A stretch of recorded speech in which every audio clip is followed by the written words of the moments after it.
దేశంలో దళితులు, గిరిజనులు, ఆదివాసీలు, బలహీన వర్గాలు, మైనార్టీలను దృష్టిలో పెట్టుకొని ఆనాడు డాక్టర్ బాబాసాహెబ్ అంబేద్కర్ గారు ఒక గొప్ప రాజ్యాంగాన్ని మనకు అందించడం జరిగింది.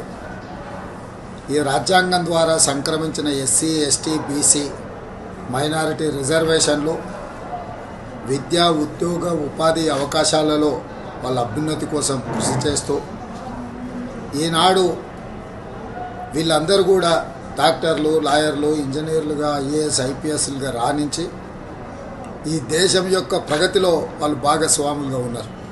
ఈరోజు భారతీయ జనతా పార్టీ దేశంలో 400 సీట్లు సాధించడం ద్వారా రాజ్యాంగాన్ని మార్చాలనే కుట్ర చేస్తున్నది. ఒకవేళ అధికారంలోకి వస్తే ఎస్సీ, ఎస్టీ, బీసీ, మైనారిటీల రిజర్వేషన్లు రద్దు చేసి రిజర్వేషన్ల రహిత సమాజంగా ఈ దేశాన్ని మార్చాలనే ప్రయత్నం చేస్తుంది. అందుకే 4 కోట్ల తెలంగాణ ప్రజలకు నేను విజ్ఞప్తి చేస్తున్నా.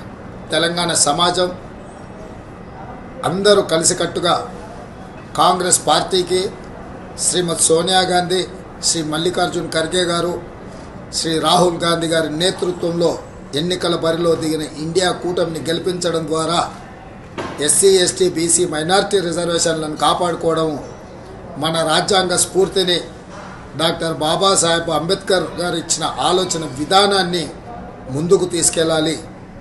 కాబట్టి మిత్రులారా, మీరందరూ కూడా కాంగ్రెస్ పార్టీకి అండగా నిలబడి 13 తారీఖు నాడు జరగబోయే ఎన్నికలలో కాంగ్రెస్ అభ్యర్థులను గెలిపించాల్సిందిగా మీ అందరికీ నేను విజ్ఞప్తి చేస్తున్నా.